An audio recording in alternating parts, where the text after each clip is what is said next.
Dans cette présentation, vous allez découvrir le rôle du routage et son importance dans l'infrastructure réseau. À la fin de cette présentation, vous serez à même d'effectuer les tâches suivantes. Décrire le rôle du routage dans l'infrastructure réseau, expliquer la différence entre le routage local et le routage distant, et décrire le rôle de la solution de routage Microsoft dans l'infrastructure réseau. Dans les réseaux TCP/IP, de nombreux composants permettent de s'assurer que chaque hôte TCP/IP peut communiquer avec d'autres hôtes TCP/IP et accéder aux ressources réseau. Dans l'infrastructure réseau, le routage constitue la technique principale qui permet de grouper plusieurs sous-réseaux IP séparés physiquement dans un réseau. En connectant les sous-réseaux IP, les hôtes se trouvant sur ces sous-réseaux peuvent communiquer entre eux, ce qui permet aux utilisateurs d'accéder à des ressources qui peuvent se trouver sur un sous-réseau distant.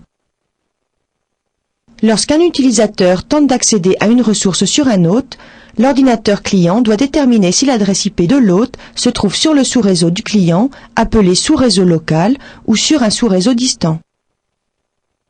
Si l'adresse IP de l'hôte auquel le client tente de se connecter se trouve sur le sous-réseau local, le client peut alors accéder directement à la ressource.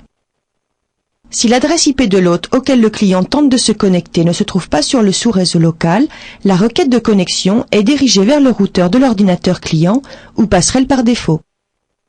La passerelle par défaut du client détermine ensuite le sous-réseau vers lequel la requête doit être acheminée. Si le sous-réseau de l'hôte distant est connecté directement au routeur, la requête est transmise à l'hôte distant et l'utilisateur peut alors accéder à la ressource. Dans l'environnement routé d'une organisation, plusieurs sous-réseaux peuvent être connectés par des routeurs.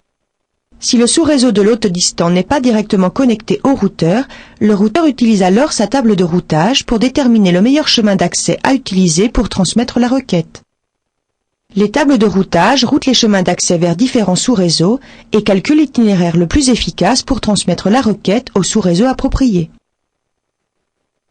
Les informations des tables de routage sont partagées entre routeurs à la fois existants et nouveaux par le biais de protocoles de routage. Microsoft Windows Server 2003 prend en charge le routage par le biais du service routage et accès distant.